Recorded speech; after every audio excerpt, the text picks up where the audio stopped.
살인엔 다양한 동기들이 있다. 돈 때문에 혹은 질투나 복수를 위해 살인이 벌어지기도 한다. 하지만 아무런 이유도 없이 살인을 하는 인간들도 있다. 1935년 9월 어느 날 오후, 미국 오하이오주의 클리블랜드에서 2명의 소년이 학교에서 집으로 돌아가는 길이었다. 그리고 벌판에서 소름 끼치는 광경을 보게 된다. 목이 잘려나간 한 남자의 변사체를 발견한 것이다. 얼마 뒤 쓰레기장을 비롯해 도시 곳곳에서 토막난 사체가 발견된다. 클리블랜드 시민들 모두 공포에 휩싸였고 매스컴은 정체불명의 살인자를 미치광이 도살자라고 불렀다. 신원이 확인되지 않은 젊은 여성이 머리와 팔다리가 잘려나간 채 5대5 연안에서 발견되기도 했다. 당시만 해도 클리블랜드는 안전한 도시도 아니었고 갱단의 조직범죄나 부정부패가 심하긴 했지만 토막살인 사건과는 거리가 먼 도시였다. 당시 수사의 총책임자는 32세의 엘리언 네스였는데 아주 젊은 치안국장으로 알카포네와 같은 갱단의 건물들을 검거해 명성을 떨치고 있었다. 하지만 미치광이 도살자의 꼬리는 잡히지 않았고 1938년까지 무려 12구의 사체가 장소를 가리지 않고 발견됐다. 어떤 것은 평지에, 어떤 것은 포장된 채 주택가에 버려졌는데 모두 토막난 상태였다. 그리고 1939년 7월이 돼서야 수사의 돌파구를 찾게 된다.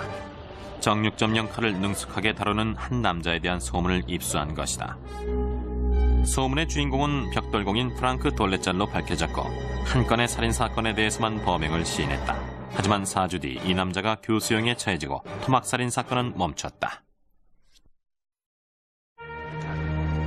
이 시간은 아무런 이유도 없이 살인을 즐겼던 3명의 살인마를 추적해본다. 먼저 25명의 농장 인부들을 살육한 무정한 일자리 소개업자의 실체를 밝힌다. 그리고 거리에서 떠도는 젊은이들을 유혹해 집으로 끌어들인 후 토막 살해한 엽기적인 살인마와 28명의 흑인들을 살해했던 잔혹한 살인마의 행적을 따라가 본다.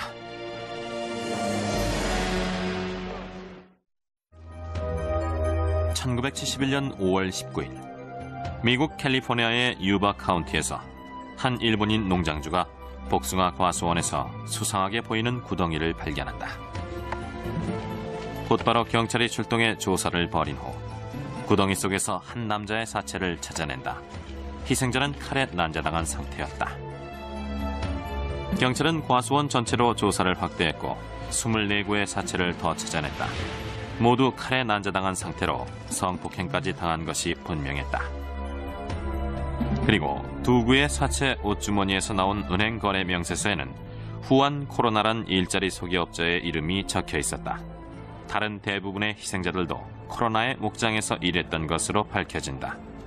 경찰은 그의 집을 수색한 후 피 묻은 부츠, 벌목용 칼과 정육점용 칼, 그리고 희생자 중 7명의 이름이 적힌 명단을 찾아낸다.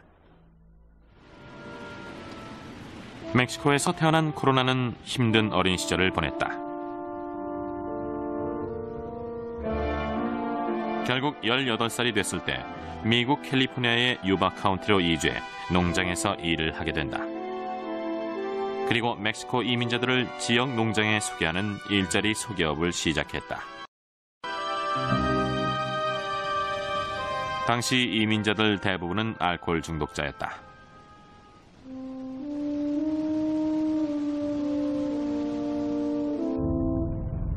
사실 유바 카운티를 수시로 왕래했던 뜨내기 멕시코 이민자들은 주민들의 관심거리가 아니었다.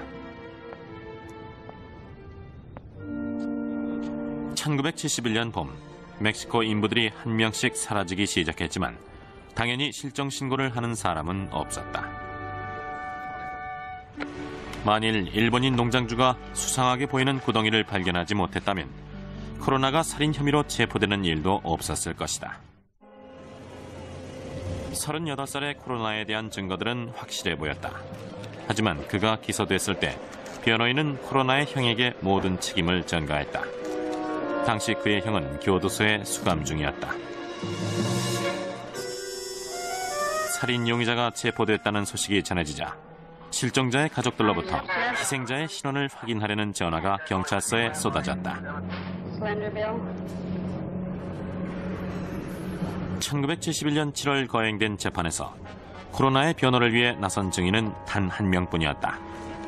코로나는 25명을 살해한 혐의가 인정됐고 종신형을 선고받았다.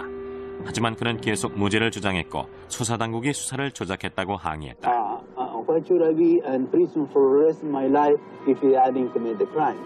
If I'm innocent, like I am, just because they have a lot of money, that's the reason I'm going to be in prison for all my life. Because the state and the Sara County have millions of dollars, that's the reason I'm going to be in jail for the rest of my life. You think that's fair? 7년 뒤 코로나의 항소심 재판이 거행된다. 원래 사건을 담당했던 호크 검사가 다시 재판을 맡을지 관심이 모아졌다. Oh, I don't think that could be. No, that'd be like watching a bad movie twice. 코로나의 항소 재판은 캘리포니아의 페어필드에서 열렸고 그의 모습도 변해 있었다. 이번엔 테레스 호넌이 변호인으로 나섰다. Well, it is possible that Juan Corona could have had something to do with this, but it's also possible that he didn't have anything to do with this, and that's the way our law works. 하지만 호넌 변호사의 노력도 수포로 돌아가고 코로나는 또다시 유죄 선고를 받는다. 그리고 코로나는 감옥에서 32번이나 찔린 채 살해된다.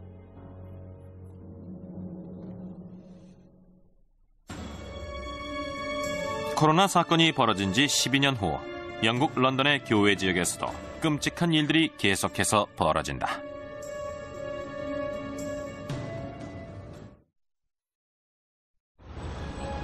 (1979년) 초 런던의 유흥가 주변에서 젊은 남자들이 한 명씩 모습을 감추기 시작한다. 대부분 집 없이 떠도는 불황자로 1983년 2월까지 모두 15명이 실종됐다.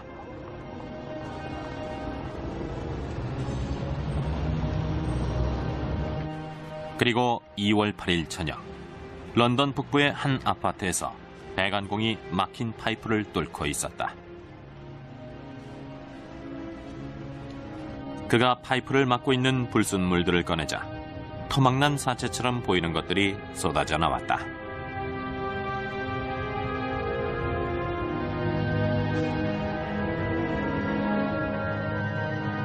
출동한 경찰이 증거물들을 수거해 부검한 결과 파이프 속에서 나온 것들은 인간의 사체가 분명했다.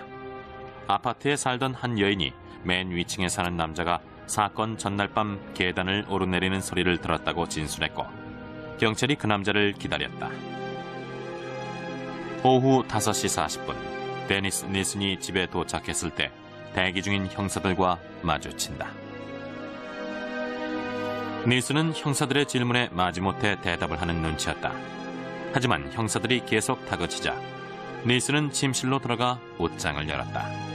거기엔 2개의 검은 비닐봉투가 있었고 그 속엔 토막난 사체들이 나왔다. 닐슨은 현장에서 곧바로 연행됐다. 경찰 조사에서 그는 최소한 15명의 젊은이들을 살해했다고 진술했다. 닐슨이 자신의 잔혹한 범죄 행각을 진술해 나갈 때 담당 형사들은 그의 무덤덤한 태도에 모두 놀라워했다.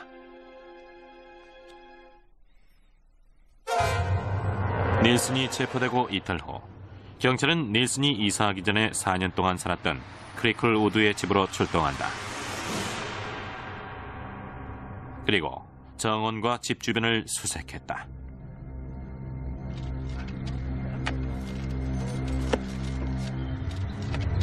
얼마 지나지 않았을 때 끔찍한 모습의 사체들이 쏟아져 나오기 시작했다.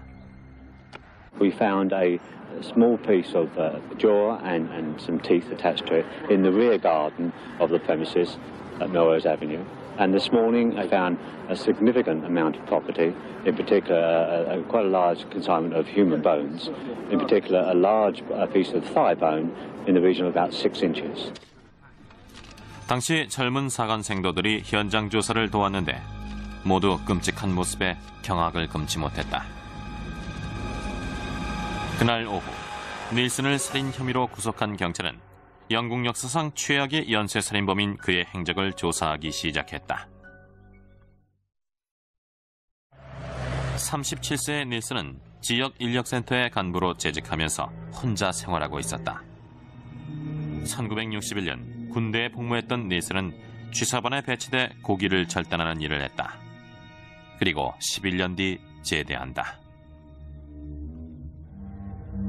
1972년 놀랍게도 닐슨은 런던 경찰로 재직하기까지 했다. 하지만 1년 뒤 퇴직했다.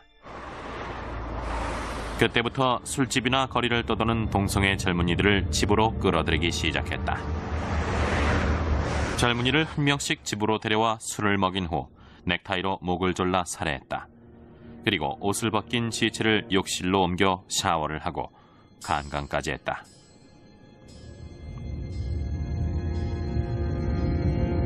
그런 후에 사체를 잔인하게 토막내 유기한 것이다. 어떤 때에는 토막낸 사체를 정원에서 태웠는데 차 타이어를 함께 태워 냄새를 숨길 수 있었다. 그리고 1981년 10월 그가 검거됐던 아파트의 맨 위층으로 이사한다. 그때까지 이미 12명의 젊은이를 살해했지만 닐슨은 또다시 새로운 희생양들을 찾아 런던의 거리를 돌아다니기 시작했다.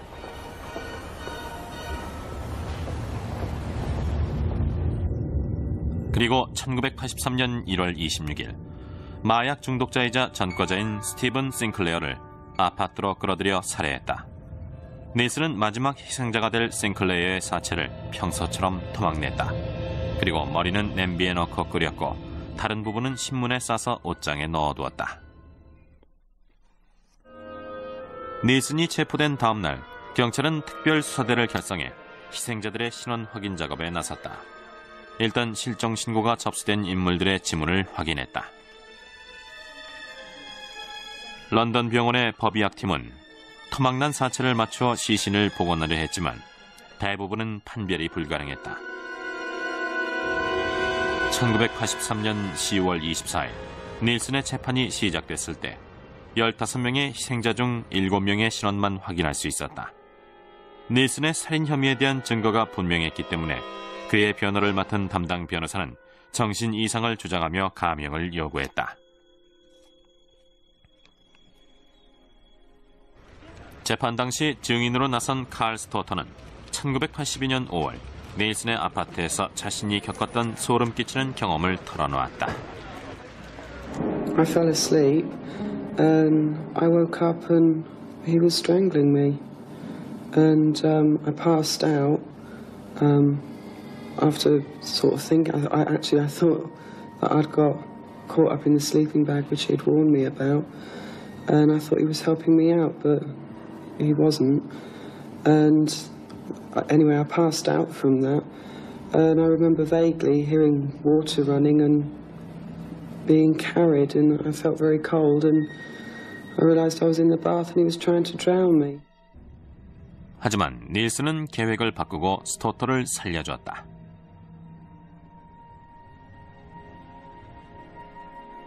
재판은 11월 3일까지 계속됐고 배심원들은 재판 내내 닐슨이 벌인 끔찍한 살인 행각에 계속 충격을 받았다. 크럼 존슨 판사는 당시 재판에서 이렇게 진술했다. 사악한 인간들이 있습니다. 살인자들이 바로 그런 인간들입니다. 그날 밤 배심원들은 재판에 대한 최종 결론을 내렸는데 다음 날 닐슨의 살인 혐의를 인정했다. 재판부는 최소한 25년을 복역하기까지 감형이 없는 종신형을 선고했다.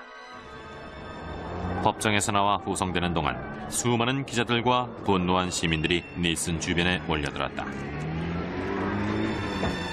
닐슨만큼 영국 사회를 떠들썩하게 만든 살인범은 없었다.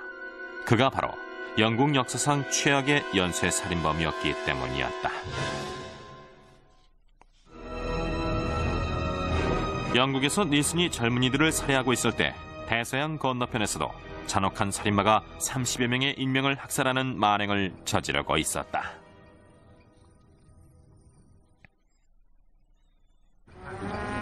(1980년) 봄 조지아주의 애틀랜타시에서 의문의 살인사건이 계속된다. 20명의 희생자들 모두 흑인으로 7살 된 어린아이까지 포함되어 있었다. 모두 목이 절려 살해됐고 백인 인종차별주의자의 짓이라고 믿었다. 경찰은 범인을 잡기 위해 노력했지만 단서조차 잡히지 않고 있었다. 범인 검거에 10만 달러의 현상금까지 내걸었지만 수사에 진전이 없자 잭슨 시장의 불안도 커져갔다. Somebody somewhere out there knows what we're looking for, knows who's doing this insane series of acts and attacks on our children. $100,000 will shake that information loose. 경찰도 수사팀을 2배로 늘려 15,000명을 조사하고 2만 건의 신고 전화를 접수했다.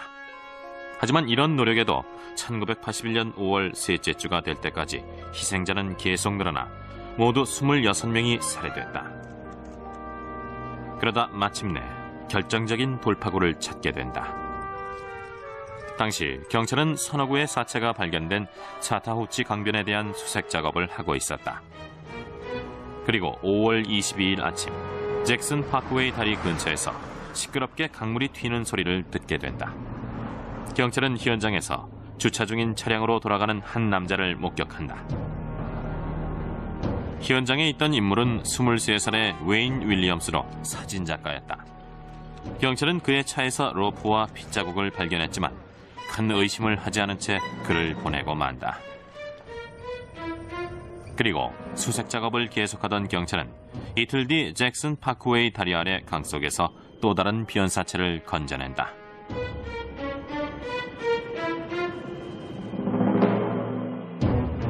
희생자는 동성애자인 너데니얼 카터로 밝혀진다.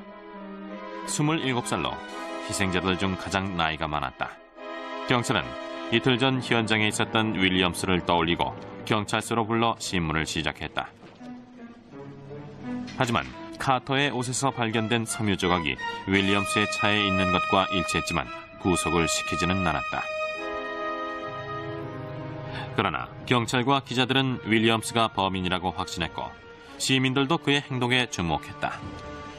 전 도시의 이목이 그에게 집중된 것이다. 윌리엄스는 애틀랜타 외곽의 조용한 주택가에서 퇴직한 교사인 부모들과 함께 살고 있었다.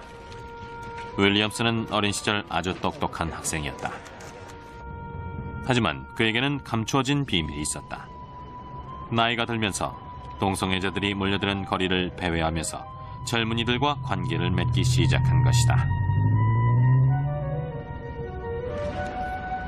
2월 3일, 경찰은 윌리엄스를 다시 불러 12시간 동안 조사를 계속했다. 하지만 별다른 혐의점을 찾지 못한 경찰은 다시 그를 풀어주었다. 그러나 그가 경찰의 용의선상에 오른 이후로 살인사건이 갑자기 멈췄다는 건 분명한 사실이었다. 1981년 6월 18일, 증거가 충분하다고 판단한 경찰이 마침내 윌리엄스를 너데니얼 카터에 대한 살인 혐의로 체포한다.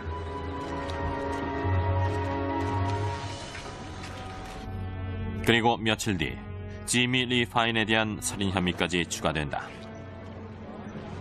파인의 사체는 마지막 희생자인 카터의 사체가 발견되기 3주 전 역시 차타우치 강에서 인양됐다. 윌리엄스에 대한 구체적인 증거가 불충분해 보였지만 배심원단은 윌리엄스에 대한 재판을 개시하도록 결정했다. 1982년 5월 마침내 카터와 파인의 살인 혐의에 대한 윌리엄스의 재판이 시작되고 윌리엄스는 무죄를 주장했다. 검찰은 그의 범행을 증명하기 위해 조지아주 과학수사대의 법의학자인 레리 패터슨을 증인으로 출석시킨다. 패터슨은 희생자들의 몸에서 발견된 머리카락과 섬유 조각들이 윌리엄스의 차와 집에서 발견된 것들과 일치한다고 주장했다. 곧 검사 측은 당시 재판과는 무관했지만 그가 살해한 것으로 추정되는 11명의 다른 희생자에게서 발견된 증거들도 법정에 제출했다. 재판은 3일 동안 계속됐다. 윌리엄스는 경찰이 수사를 조작했다고 주장했다. 그리고 자신이 현장에 갔던 이유는 차에 있는 쓰레기를 버리기 위해서였다고 항변했다. 재판은 무려 9주일 동안 계속됐고 배심원들은 200명의 증인들이 출두해 진술하는 것을 들어야만 했다. 하지만 배심원들은 구체적인 증거보다는 윌리엄스가 검거된 후 살인이 멈췄다는 사실에 더 주목했다. 결국 유죄를 인정한다. 그리고 윌리엄스에게 종신형이 선고됐다. 이렇게 윌리엄스 사건은 종료됐다. 비록 2명에 대한 살인죄만 인정됐지만 슬레이턴 검사는 윌리엄스가 28명을 살해했다고 확신한다. The evidence showed that there's been 13 killings in 5 months in 1981. At that time we identified the defendant. There has been no other killing since that time that fits the pattern. 윌리엄스는 다음 해 항소심을 신청했지만 기각됐다. 백인 우월주의 단체에 의해 사건이 자행됐다는 소문도 떠돌았지만 진실은 밝혀지지 않았다. 인류의 역사를 들춰보면 아무 이유 없이 벌어졌던 수많은 살인사건을 찾아볼 수 있다. 1930년대 클리블랜드의 미치광이 도살자는 취미 삼아 살인을 했다. 그리고 캘리포니아의 후한 코로나가 왜 농장 인부들을 살육했었는지는 밝혀지지 않았다.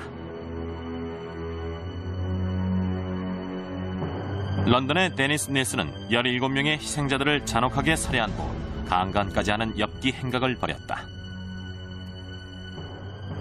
애틀란타의 웨인 윌리엄스도 28명의 인명을 학살했지만 살인 동기는 밝혀지지 않았다.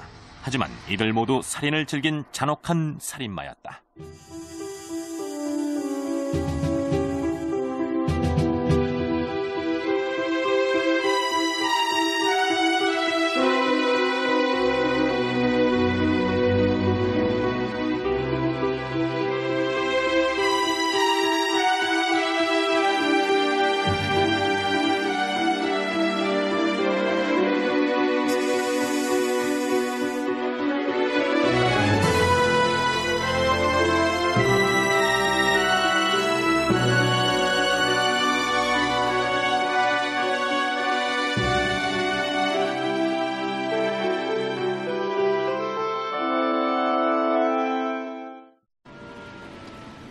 멕시코에서 태어난 코로나는 힘든 어린 시절을 보냈다.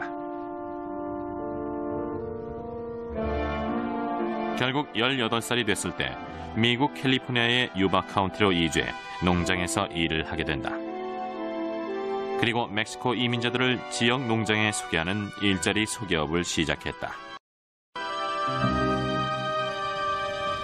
당시 이민자들 대부분은 알코올 중독자였다.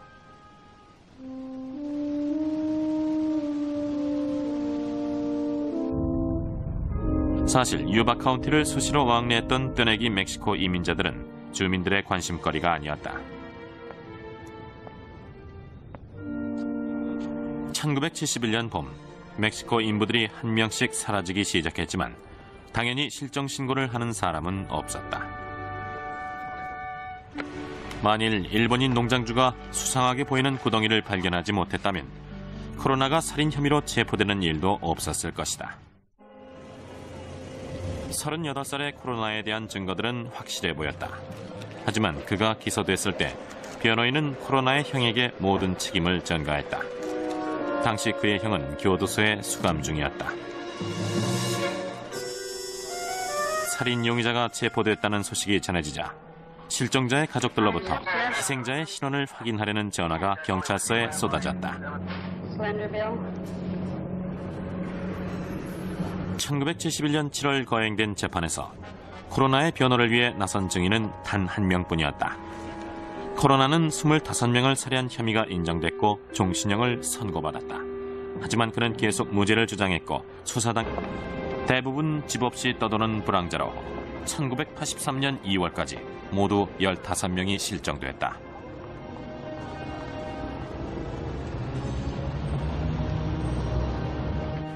그리고 2월 8일 저녁 런던 북부의 한 아파트에서 배관공이 막힌 파이프를 뚫고 있었다.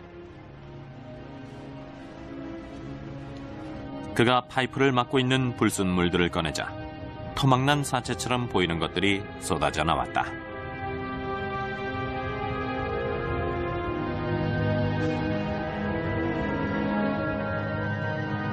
출동한 경찰이 증거물들을 수거해 부검한 결과 파이프 속에서 나온 것들은 인간의 사체가 분명했다.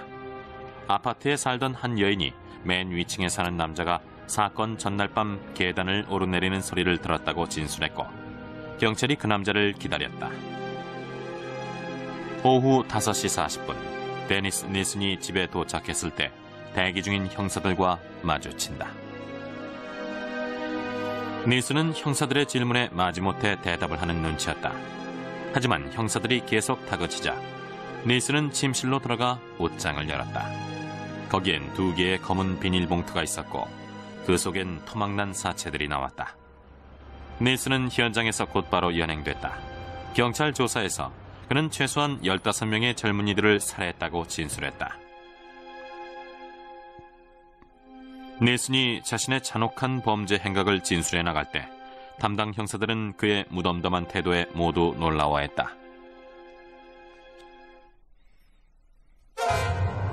닐슨이 체포되고 정육점령 칼을 능숙하게 다루는 한 남자에 대한 소문을 입수한 것이다. 소문의 주인공은 벽돌공인 프랑크 돌레짤로 밝혀졌고 한 건의 살인사건에 대해서만 범행을 시인했다. 하지만 4주 뒤 이 남자가 교수형에 처해지고 토막살인사건은 멈췄다. 이 시간은 아무런 이유도 없이 살인을 즐겼던 3명의 살인마를 추적해본다. 먼저 25명의 농장 인부들을 살육한 무정한 일자리 소기업자의 실체를 밝힌다. 그리고 거리에서 떠도는 젊은이들을 유혹해 집으로 끌어들인 후 토막 살해한 엽기적인 살인마와 28명의 흑인들을 살해했던 잔혹한 살인마의 행적을 따라가 본다.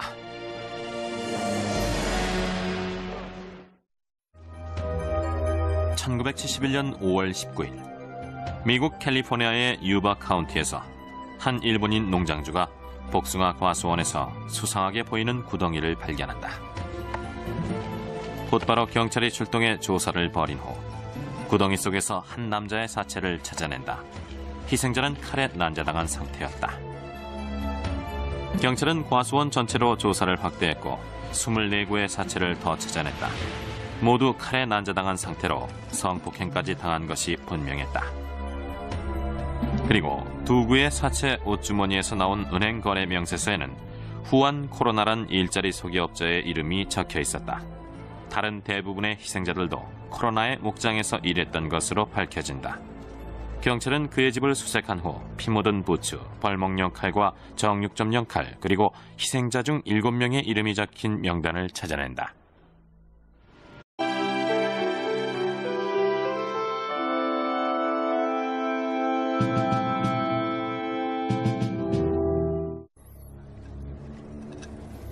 살인엔 다양한 동기들이 있다. 돈 때문에 혹은 질투나 복수를 위해 살인이 벌어지기도 한다. 하지만 아무런 이유도 없이 살인을 하는 인간들도 있다. 1935년 9월 어느 날 오후 미국 오하이오주의 클리블랜드에서 2명의 소년이 학교에서 집으로 돌아가는 길이었다. 그리고 벌판에서 소름 끼치는 광경을 보게 된다. 목이 잘려나간 한 남자의 변사체를 발견한 것이다. 얼마 뒤 쓰레기장을 비롯해 도시 곳곳에서 토막난 사체가 발견된다. 클리블랜드 시민들 모두 공포에 휩싸였고 매스컴은 정체불명의 살인자를 미치광이 도살자라고 불렀다. 신원이 확인되지 않은 젊은 여성이 머리와 팔다리가 잘려나간 채 5대5 연안에서 발견되기도 했다. 당시만 해도 클리블랜드는 안전한 도시도 아니었고 갱단의 조직범죄나 부정부패가 심하긴 했지만 토막살인 사건과는 거리가 먼 도시였다. 당시 수사의 총책임자는 32세의 엘리언 네스였는데 아주 젊은 치안국장으로 알카포네와 같은 갱단의 건물들을 검거해 명성을 떨치고 있었다. 하지만 미치광이 도살자의 꼬리는 잡히지 않았고 1938년까지 무려 12구의 사체가 장소를 가리지 않고 발견됐다. 어떤 것은 평지에, 어떤 것은 포장된 채 주택가에 버려졌는데 모두 토막난 상태였다. 그리고 1939년 7월이 돼서야 수사의 돌파구를 찾게 된다. 당국이 수사를 조작했다고 항의했다. Why should I be in prison for the rest of my life if I didn't commit the crimes? If I'm innocent, like I am. Just because they have a lot of money, that's the reason I'm going to be in prison for all my life. Because the state and the Sarah County have millions of dollars, that's the reason I'm going to be in jail for the rest of my life? You think that's fair? 7년 뒤 코로나의 항소심 재판이 거행된다. 원래 사건을 담당했던 호크 검사가 다시 재판을 맡을지 관심이 모아졌다. Oh, I don't think that could be. No, that'd be like watching a bad movie twice. 코로나의 항소 재판은 캘리포니아의 페어필드에서 열렸고 그의 모습도 변해 있었다. 이번엔 테레스 호넌이 변호인으로 나섰다. Well, it is possible that Juan Corona could have had something to do with this, but it's also possible that he didn't have anything to do with this, and that's the way our law works. 하지만 호넌 변호사의 노력도 수포로 돌아가고 코로나는 또다시 유죄 선고를 받는다. 그리고 코로나는 감옥에서 32번이나 찔린 채 살해된다.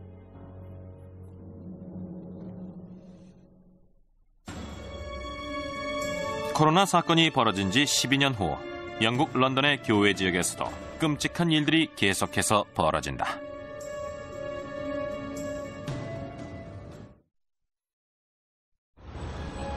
(1979년) 초 런던의 유흥가 주변에서 젊은 남자들이 한 명씩 모습을 감추기 시작한다. 코로나의 변호를 위해 나선 증인은 단 한 명뿐이었다. 코로나는 25명을 살해한 혐의가 인정됐고 종신형을 선고받았다. 하지만 그는 계속 무죄를 주장했고 수사당국이 수사를 조작했다고 항의했다. Why should I be in prison for the rest of my life if I didn't commit the crimes? If I'm innocent, like I am. Just because they have a lot of money, that's the reason I'm going to be in prison for all my life. Because the state and the Sarah County have millions of dollars, that's the reason I'm going to be in jail for the rest of my life. You think that's fair? 7년 뒤 코로나의 항소심 재판이 거행된다. 원래 사건을 담당했던 호크 검사가 다시 재판을 맡을지 관심이 모아졌다. Oh, I don't think that could be. No, that'd be like watching a bad movie twice. 코로나의 항소 재판은 캘리포니아의 페어필드에서 열렸고 그의 모습도 변해 있었다. 이번엔 테레스 호넌이 변호인으로 나섰다. Well, it is possible that Juan Corona could have had something to do with this, but it's also possible that he didn't have anything to do with this, and that's the way our law works. 하지만 호넌 변호사의 노력도 수포로 돌아가고 코로나는 또다시 유죄 선고를 받는다. 그리고 코로나는 감옥에서 32번이나 찔린 채 살해된다.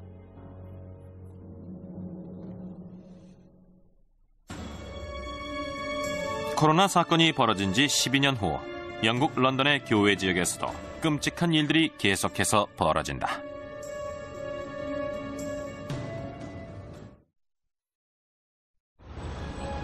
(1979년) 초 런던의 유흥가 주변에서 젊은 남자들이 한 명씩 모습을 감추기 시작한다. 대부분 집 없이 떠도는 불황자로 1983년 2월까지 모두 15명이 실종됐다.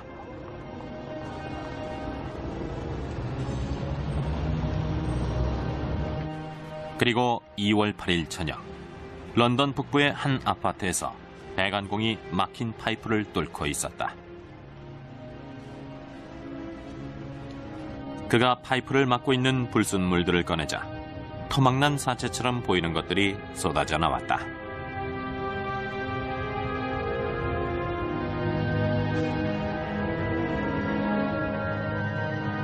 출동한 경찰이 증거물들을 수거해 부검한 결과 파이프 속에서 나온 것들은 인간의 사체가 분명했다. 아파트에 살던 한 여인이 맨 위층에 사는 남자가 사건 전날 밤 계단을 오르내리는 소리를 들었다고 진술했고 경찰이 그 남자를 기다렸다. 오후 5시 40분 데니스 니슨이 집에 도착했을 때 대기 중인 형사들과 마주친다. 니슨은 형사들의 질문에 마지못해 대답을 하는 눈치였다. 하지만 형사들이 계속 다그치자 니슨은 침실로 들어가 옷장을 열었다. 거기엔 2개의 검은 비닐봉투가 있었고 그 속엔 토막난 사체들이 나왔다. 닐슨은 현장에서 곧바로 연행됐다. 경찰 조사에서 그는 최소한 15명의 젊은이들을 살해했다고 진술했다. 닐슨이 자신의 잔혹한 범죄 행각을 진술해 나갈 때 담당 형사들은 그의 무덤덤한 태도에 모두 놀라워했다. 닐슨이 체포되고 이틀 후 경찰은 닐슨이 이사하기 전에 4년 동안 살았던 크리클우드의 집으로 출동한다. 그리고 정원과 집 주변을 수색했다.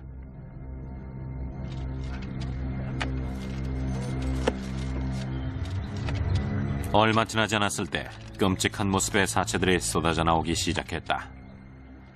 We found a small piece of jaw and some teeth attached to it in the rear garden of the premises at Melrose Avenue. And this morning I found a significant amount of property, in particular quite a large consignment of human bones, in particular a large piece of thigh bone in the region of about 6 inches. 당시 젊은 사관생도들이 현장 조사를 도왔는데 모두 끔찍한 모습에 경악을 금치 못했다. 그날 오후 닐슨을 살인 혐의로 구속한 경찰은 영국 역사상 최악의 연쇄살인범인 그의 행적을 조사하기 시작했다. 37세의 닐슨은 지역 인력센터의 간부로 재직하면서 혼자 생활하고 있었다. 1961년 군대에 복무했던 닐슨은 취사반에 배치돼 고기를 절단하는 일을 했다. 그리고 11년 뒤 제대한다. 1972년 놀랍게도 닐슨은 런던 경찰로 재직하기까지 했다. 하지만 1년 뒤 퇴직했다. 그때부터 술집이나 거리를 떠도는 동성애 젊은이들을 집으로 끌어들이기 시작했다. 젊은이를 한 명씩 집으로 데려와 술을 먹인 후 넥타이로 목을 졸라 살해했다. 그리고 옷을 벗긴 시체를 욕실로 옮겨 샤워를 하고 간강까지 했다.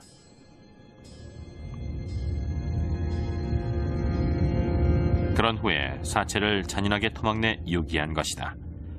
어떤 때에는 토막낸 사체를 정원에서 태웠는데 차 타이어를 함께 태워 냄새를 숨길 수 있었다. 그리고 1981년 10월 그가 검거됐던 아파트의 맨 위층으로 이사한다. 그때까지 이미 12명의 젊은이를 살해했지만 닐슨은 또다시 새로운 희생양들을 찾아 런던의 거리를 돌아다니기 시작했다.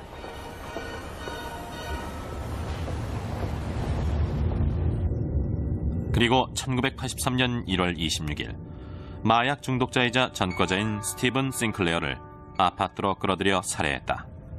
닐슨은 마지막 희생자가 될 싱클레어의 사체를 평소처럼 토막냈다.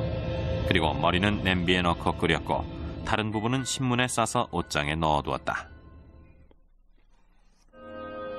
닐슨이 체포된 다음 날 경찰은 특별수사대를 결성해 희생자들의 신원 확인 작업에 나섰다.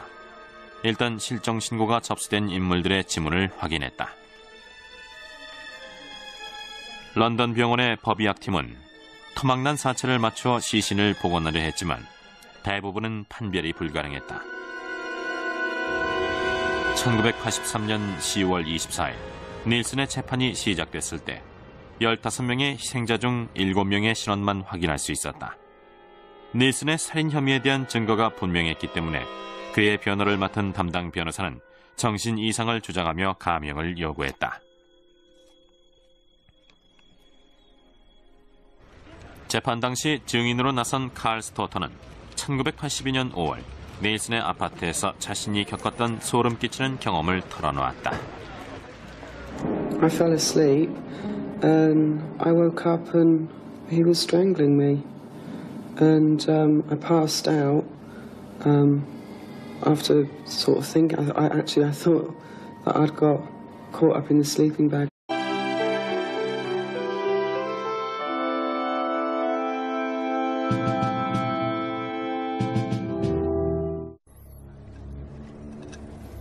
살인엔 다양한 동기들이 있다. 돈 때문에 혹은 질투나 복수를 위해 살인이 벌어지기도 한다. 하지만 아무런 이유도 없이 살인을 하는 인간들도 있다. 1935년 9월 어느 날 오후 미국 오하이오주의 클리블랜드에서 2명의 소년이 학교에서 집으로 돌아가는 길이었다. 그리고 벌판에서 소름 끼치는 광경을 보게 된다. 목이 잘려나간 한 남자의 변사체를 발견한 것이다. 얼마 뒤 쓰레기장을 비롯해 도시 곳곳에서 토막난 사체가 발견된다. 클리블랜드 시민들 모두 공포에 휩싸였고 매스컴은 정체불명의 살인자를 미치광이 도살자라고 불렀다. 신원이 확인되지 않은 젊은 여성이 머리와 팔다리가 잘려나간 채 5대5 연안에서 발견되기도 했다. 당시만 해도 클리블랜드는 안전한 도시도 아니었고 갱단의 조직범죄나 부정부패가 심하긴 했지만 토막살인 사건과는 거리가 먼 도시였다. 당시 수사의 총책임자는 32세의 엘리언 네스였는데 아주 젊은 치안국장으로 알카포네와 같은 갱단의 건물들을 검거해 명성을 떨치고 있었다. 하지만 미치광이 도살자의 꼬리는 잡히지 않았고 1938년까지 무려 12구의 사체가 장소를 가리지 않고 발견됐다. 어떤 것은 평지에, 어떤 것은 포장된 채 주택가에 버려졌는데 모두 토막난 상태였다. 그리고 1939년 7월이 돼서야 수사의 돌파구를 찾게 된다. 정육점령 칼을 능숙하게 다루는 한 남자에 대한 소문을 입수한 것이다. 소문의 주인공은 벽돌공인 프랑크 돌레짤로 밝혀졌고 한 건의 살인사건에 대해서만 범행을 시인했다.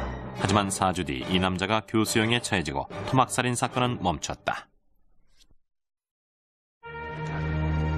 이 시간은 아무런 이유도 없이 살인을 즐겼던 3명의 살인마를 추적해본다. 먼저 25명의 농장 인부들을 살육한 무정한 일자리 소개업자의 실체를 밝힌다. 그리고 거리에서 떠도는 젊은이들을 유혹해 집으로 끌어들인 후 토막 살해한 엽기적인 살인마와 28명의 흑인들을 살해했던 잔혹한 살인마의 행적을 따라가 본다.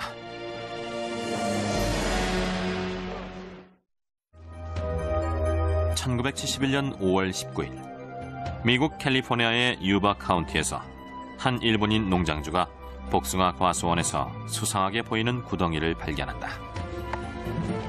곧바로 경찰이 출동해 조사를 벌인 후 구덩이 속에서 한 남자의 사체를 찾아낸다. 희생자는 칼에 난자당한 상태였다. 경찰은 과수원 전체로 조사를 확대했고 24구의 사체를 더 찾아냈다. 모두 칼에 난자당한 상태로 성폭행까지 당한 것이 분명했다. 그리고 2구의 사체 옷주머니에서 나온 은행 거래 명세서에는 후안 코로나란 일자리 소개업자의 이름이 적혀 있었다. 다른 대부분의 희생자들도 코로나의 목장에서 일했던 것으로 밝혀진다. 경찰은 그의 집을 수색한 후 피 묻은 부츠, 벌목용 칼과 정육점용 칼, 그리고 희생자 중 7명의 이름이 적힌 명단을 찾아낸다. 멕시코에서 태어난 코로나는 힘든 어린 시절을 보냈다. 결국 18살이 됐을 때 미국 캘리포니아의 유바 카운티로 이주해 농장에서 일을 하게 된다. 그리고 멕시코 이민자들을 지역 농장에 소개하는 일자리 소개업을 시작했다. 당시 이민자들 대부분은 알코올 중독자였다.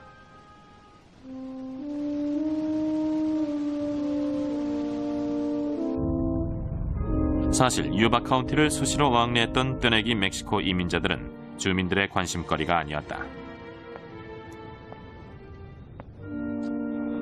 1971년 봄, 멕시코 인부들이 한 명씩 사라지기 시작했지만 당연히 실종 신고를 하는 사람은 없었다.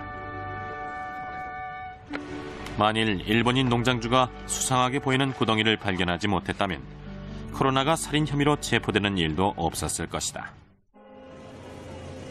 38살의 코로나에 대한 증거들은 확실해 보였다. 하지만 그가 기소됐을 때 변호인은 코로나의 형에게 모든 책임을 전가했다. 당시 그의 형은 교도소에 수감 중이었다. 살인 용의자가 체포됐다는 소식이 전해지자 실종자의 가족들로부터 희생자의 신원을 확인하려는 전화가 경찰서에 쏟아졌다. 1971년 7월 거행된 재판에서